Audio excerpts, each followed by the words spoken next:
ईशानी को बचाने के लिए कुलदीप नाम का एक डॉक्टर आ गया था। हालांकि ईशानी को बचाने के लिए उसने रिस्क बहुत लिया था, लेकिन फिर भी वो बदले में सिर्फ एक सर्टिफिकेट की डिमांड कर रहा था। अमृत उसे सर्टिफिकेट देने के लिए राजी हो गया। इधर ईशानी की जुबान पर से लकी का नाम जा ही नहीं रहा था। अमृत को इस बात पर बहुत गुस्सा आ रहा था और उसने अवतार से लकी के बारे में सारी जानकारी निकलवा ली थी। अमृत, मुझे इस बात की उम्मीद नहीं थी कि लकी तुम्हारी बहन को जहर भी दे सकता है। अगर उसने तुम्हारी बहन के साथ में धोखा किया है तो ये तो बर्दाश्त नहीं किया जा सकता। कैसे भी करके हमें इस आदमी के ऊपर लगाम लगानी ही पड़ेगी, अवतार सिंह ने कहा। वो अमृत की तरफ बस घूरते हुए देख रहा था।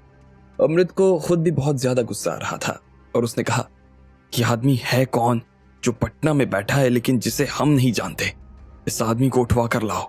मैं खुद इस आदमी से बात करना चाहता हूं और ये पता करना चाहता हूं कि उसने मेरी बहन के साथ ऐसा क्यों किया। मैं उसे इतनी आसानी से छोड़ने वाला नहीं हूं। अवतार सिंह जी, अब हम दोनों का एक ही दुश्मन हो गया है, लेकिन इस लड़ाई में आपको बीच में आने की जरूरत नहीं। मैं खुद ही लकी से निपट लूंगा। लकी के ऊपर सच में उससे बहुत गुस्सा आ रहा था।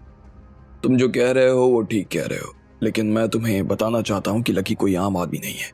मैंने अभी उसे मरवाने के लिए अपने सबसे बढ़िया लोगों को भेजा था, लेकिन वो लोग भी उसका कुछ नहीं बिगाड़ पाए। उस आदमी से निपट पाना इतना आसान नहीं है जितना कि हम सोच रहे हैं। अगर तुम चाहते हो कि हम उसे सबक सिखाएं तो हमारे पास में एक दूसरे के साथ काम करने के अलावा और कोई चारा नहीं। लकी ने जो तुम्हारी बहन के साथ में किया है, अगर वो बात बाहर के लोगों को पता चल गई तो इस वजह से उसकी इमेज काफी खराब हो सकती है। अब क्योंकि सुहासनी खुद लकी को खत्म नहीं कर पाई थी, इसलिए अवतार को लकी से और ज्यादा नफरत हो गई। लेकिन वो इस वक्त गुस्से में कोई कदम उठाना नहीं चाहता था और ना ही उठा सकता था। फिर जब उसने देखा कि खुद अमृत को भी लकी के ऊपर गुस्सा आ रहा था तो इतने अच्छे मौके को वो अपने हाथ से ऐसे ही नहीं जाने दे सकता था। वो इस मौके का फायदा उठाकर लकी को खत्म कर देना चाहता था। लेकिन इधर अमृत ने जब अवतार के मुंह से ये बात सुनी तो उसे बुरा लगा। आगे की बात करने के लिए उसने वहां पर खड़े हुए सभी लोगों को बाहर भेज दिया।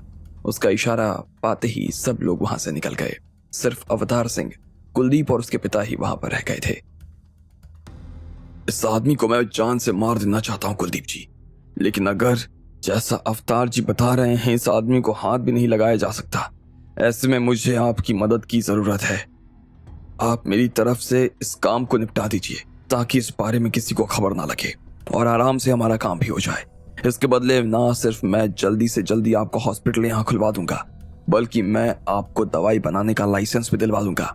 आप सिर्फ हॉस्पिटल नहीं चलाओगे बल्कि वहां पर अपनी खुद की दवाई बनाकर भी बेच सकते हो, अमृत ने कहा। और उसकी आंखें इस दौरान सिर्फ कुलदीप की आंखों पर ही टिकी हुई थी। लकी से बदला लेने के लिए वो कुछ भी करने को तैयार था। लकी को मारने के बाद वो हमेशा के लिए ईशानी के जहन से उसका नाम मिटा देना चाहता था। मैं एक डॉक्टर हूं अमृत, कोई खूनी नहीं, कुलदीप ने हंसते हुए कहा और आगे बोला। मैं ऐसे ही लोगों को नहीं मार सकता। अरे कैसी बात कर रहे हैं सर, मैं क्या आपके बारे में नहीं जानता हूं? मुझे पता है कि आप सिर्फ डॉक्टर नहीं बल्कि उसके अलावा भी बहुत कुछ हैं। आपके लिए किसी आदमी की जान लेना शिकार करने जैसा है। मुझे नहीं लगता कि इसमें आपको कोई दिक्कत होने वाली है। भले ही वो लकी ही क्यों ना हो, लेकिन उसकी आपके सामने कोई बिसात नहीं है।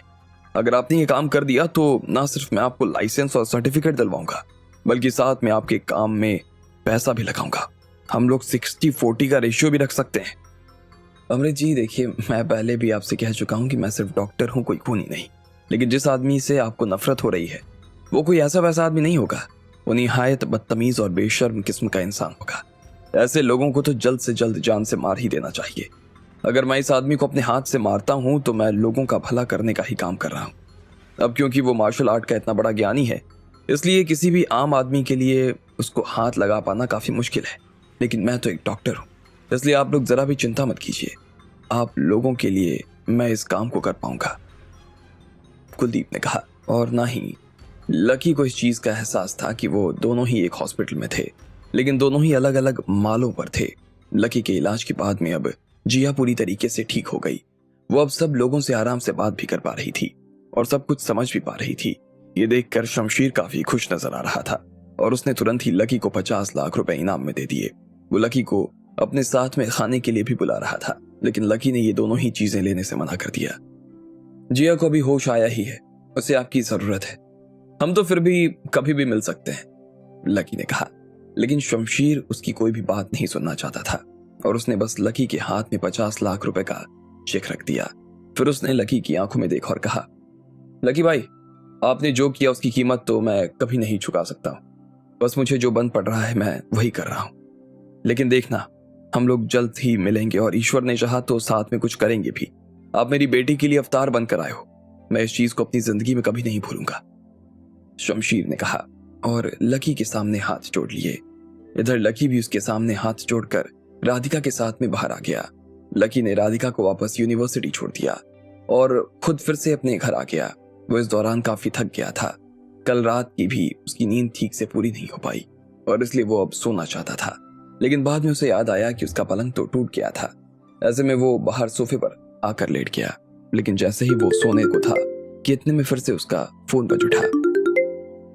क्या मुसीबत है यार, आदमी थोड़ी देर चैन से भी बैठ नहीं सकता है, लकी ने अपने आप से कहा और अपनी जेब से फोन निकाल लिया। उसने देखा कि अमित का फोन आ रहा था। जैसे ही लकी ने उसका फोन उठाया तो उधर से लकी को अमित की हैरान कर देने वाली आवाज सुनाई थी। उसकी आवाज सुनकर ऐसा लग रहा था जैसे वो काफी परेशान था। लकी, लकी जल्दी से आ जाओ, मेरे परिवार के साथ ऐसा कुछ हो गया है जो मैं तुम्हें फोन पर नहीं बता सकता हूं। बस जल्दी से यहां आ जाओ। कुछ हो गया है?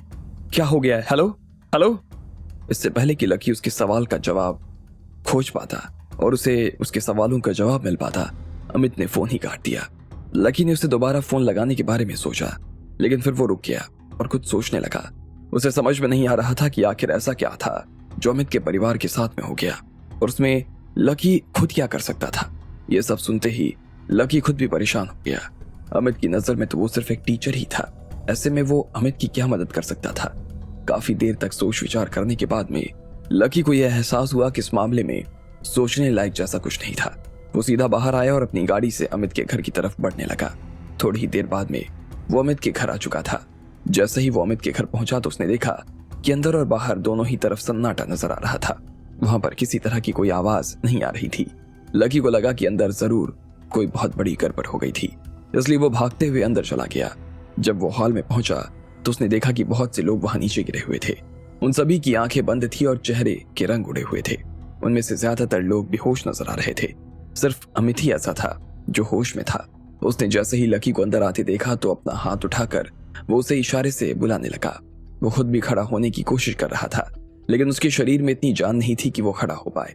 वो उठने के चक्कर में फिर से नीचे गिर गया। अमित, क्या हुआ? क्या हुआ तुम लोगों को? अमित, अमित, लकी ने अमित के पास आते हुए पूछा। हम सबको किसी ने जहर दे दिया है लकी, अमित ने अचेत अवस्था में कहा। उसे आंखें खोलने में भी बहुत दिक्कत हो रही थी, लेकिन फिर भी उसने जैसे तैसे कहा। लकी को यह बात समझ नहीं आ रही थी कि अमित और उसके परिवार के साथ में ऐसा कैसे हो सकता था। कोई उसके परिवार को जहर कैसे दे सकता था। इतने में लकी ने पलट कर देखा कि खुद अमित के पिता भी नीचे गिरे हुए थे और बेहोश नजर आ रहे थे। उन्होंने कहा कि सिर्फ तुम ही हमें इस चीज से बचा सकते हो, अमित ने बड़ी मुश्किल से अपने दर्द को काबू में करते हुए कहा। उसके बाद अब उसके अंदर ज्यादा बात करने की ताकत नहीं बची थी। उसने बस कसकर अपने पेट को पकड़ा और अपनी आंखें बंद कर ली। लकी उसकी यह हालत देखकर चिंता में आ गया। फिर उसने जब आगे पीछे घूम कर देखा तो पाया कि वहां टेबल पर कुछ फल रखे हुए थे। उसके साथ में वहां चाय भी रखी थी। लकी को ऐसा लग रहा था कि उन्हें खाने के जरिए ही जहर दिया गया था। कौन थे वो लोग? अमित, कौन थे वो लोग? कौन थे जो कह रहे थे कि लकी ही तुम लोगों को बचा सकता था? बताओ, लकी ने अमित से कहा, लेकिन अमित उसकी बात का कोई जवाब नहीं दे पा रहा था। लकी को समझ नहीं आ रहा था कि आखिर ऐसा कौन हो सकता था जो उसका नाम लेकर वहां से चला गया। लकी इधर उधर घूमकर देखने लगा तो पाया कि वहां एक आदमी के मुंह से खून आ रहा था और वो कोई भी जवाब नहीं दे पा रहा था। उसकी हालत देखकर ऐसा लग ही नहीं रहा था कि वो ज्यादा देर तक जिंदा रहने वाला था। आखिर ये सब हो क्या रहा है यहाँ? लकी ने जोर से चिल्लाते हुए कहा और तुरंत उन सभी लोगों को देखने लगा। उन सभी लोगों के चेहरे के रंग उड़े हुए थे। जो जहर उन्हें दिया गया था वो सच में बहुत खतरनाक था। लकी को तुरंत ऐसा लगा कि ये वही जहर था जो जिया को दिया गया था। उन सभी की पल्स कमजोर होने लगी थी। ठीक इसी वक्त पर अमित के पिता का मुंह खुला और उन्होंने जोर से खून थूक दिया। बस उतनी ही देर के लिए उनकी आंखें खुली थी और उसके बाद में फिर से उनकी आंखें बंद हो गई। ये सब देखकर लकी का दिमाग खराब हो गया। उसने अमित के पिता को उठाने की कोशिश की और उन्हें ग्रीम के फूल का रस दे दिया। अचानक से उन्हें सांस का एक बड़ा सा झटका लगा और लकी ने देखा कि अब वो और ज्यादा ठीक तरीके से सांस ले पा रहे थे। जब लकी ने देखा कि ये तरीका उनके ऊपर काम कर गया तो उसने इसे बाकी लोगों पर भी इस्तेमाल करना शुरू कर दिया। लेकिन वहां फिर से एक और ज्यादा खतरनाक चीज हुई। लकी ने देखा कि अमित के पिता फिर से खून थूक रहे थे। इस बार तो उन्होंने पिछली बार से भी ज्यादा खून थूक दिया। उनकी आंखों के आगे अंधेरा छाने लगा। लकी देख पा रहा था कि जहर का असर बढ़ता चला जा रहा था। अब आगे क्या होने वाला था? क्या लकी किसी तरह से इन लोगों को बचा पाता? और कौन थे वो लोग जिन्होंने अमित के परिवार को जहर दे दिया? आपको क्या लगता है, क्या होंगे इन सभी सवालों के जवाब? कमेंट बॉक्स में कमेंट करके हमें जरूर बताएं। और सभी सवालों के जवाब को जानने के लिए सुनते रहिए इंस्टा मिलेनियर सिर्फ पॉकेट एफएम पर।